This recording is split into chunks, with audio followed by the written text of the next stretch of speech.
This year marks the 70th anniversary of the establishment of diplomatic relations between Japan and India.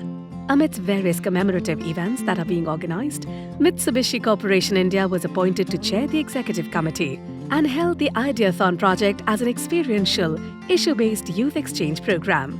This was made possible with cooperation from various Japanese companies based in India. This project took place over 9 days, starting on September 16. A total of nearly 5,000 people from both countries applied for the project, and the 40 students who finally participated had the opportunity to study the history and culture of Japan and India across a 900-kilometer journey through 5 Indian cities.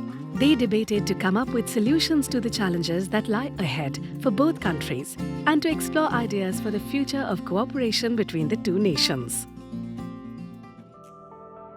On 17th, the first day of the program, students visited Delhi NCR, the capital of the world's 5th largest economy, to experience the urban implementation of digital technology. India as a center for producing high-level IT and management personnel, and the country as a major consumer market and export base.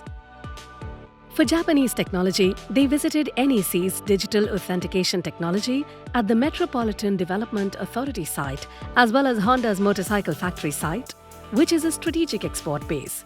As a stellar example of an Indian company that is active on the global stage, they visited the TCS site offices for 5G software development, and Grey Orange, a logistics robotics company from India. Students asked a lot of questions and held lively discussions based on what they saw and learnt. On the second day, the 18th, participants visited the World Heritage Sites of the Taj Mahal and the remnants of the Agra Fort to experience the history of India. A session on the history of both countries was also held, and the organizers gave lectures on the Indian subcontinent and Japan, an island and maritime nation, from a historical perspective.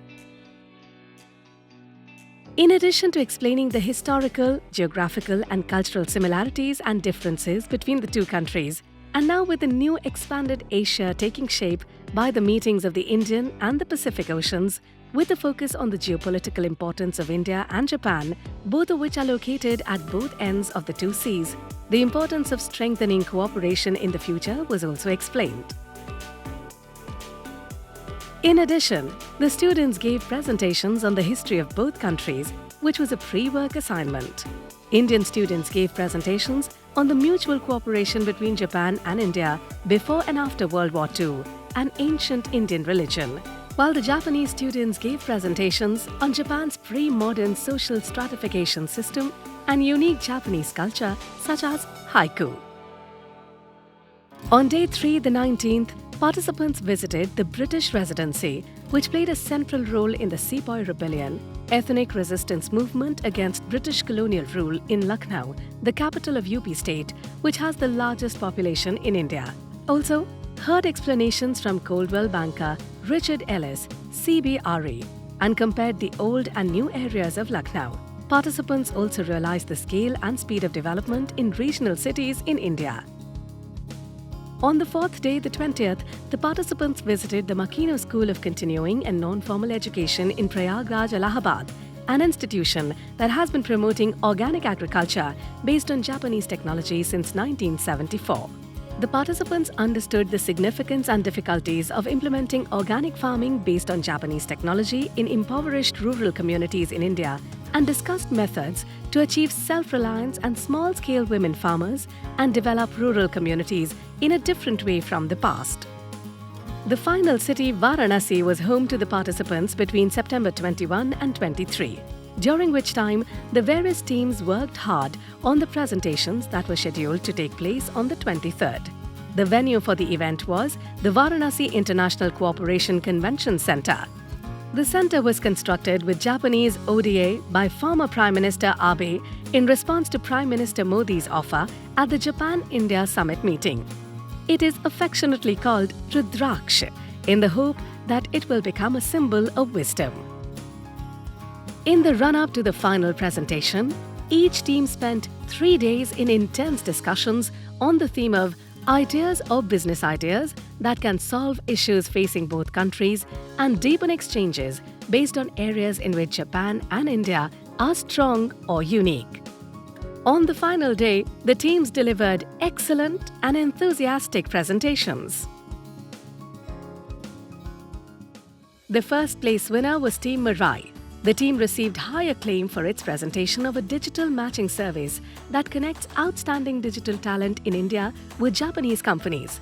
Generally, there is an impression that advanced IT experts of India predominantly work for the Western companies.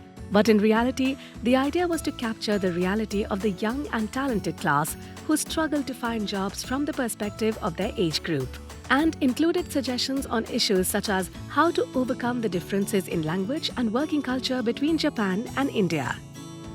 Second place went to Team Jijivisha, meaning Ekagai. The team presented a timely hospital matching and transport service for emergency patients in India, referring to the case of emergency medical services in Japan. It was devised to give a resolution to the tragic incidences that occurred in India during the second wave of corona, when emergency patients could not be transported to the appropriate hospital, and the inadequacy of India's medical insurance. Team Sakura Sahai, meaning cherry blossoms, helping each other, was selected as the third place winner. The team presented the joint stock company business of Indian small-scale farmers. Using the digital technology, it was about a mechanism to increase the productivity of small-scale and inefficient Indian agriculture-related operations, including the provision of providing various services to Indian farmers. Other teams also presented great ideas focusing on social issues such as the environment, agriculture, healthcare, garbage, recycling, food shortages, and supplementation of human resources in various fields due to differences in demographics, etc. The entire event was full of thoughtfulness, friendship, and trust for both sides, and served as an opportunity to deepen bonds between the two countries. Prime Minister Modi also mentioned the Ideathon event at the bilateral summit meeting held on September 27, saying, "I am aware of the extremely beneficial work of the Ideathon, and as we approach the 75th anniversary, the Government of India would like to follow up on the implementation of these ideas." 一人一人がコメントしてくれる内容を聞いて、あるいはまたその充実した笑顔を見てですね、そういう2030年、40年を支えるコア人材を育てることができたんじゃないかなと、そういうふうに思っています。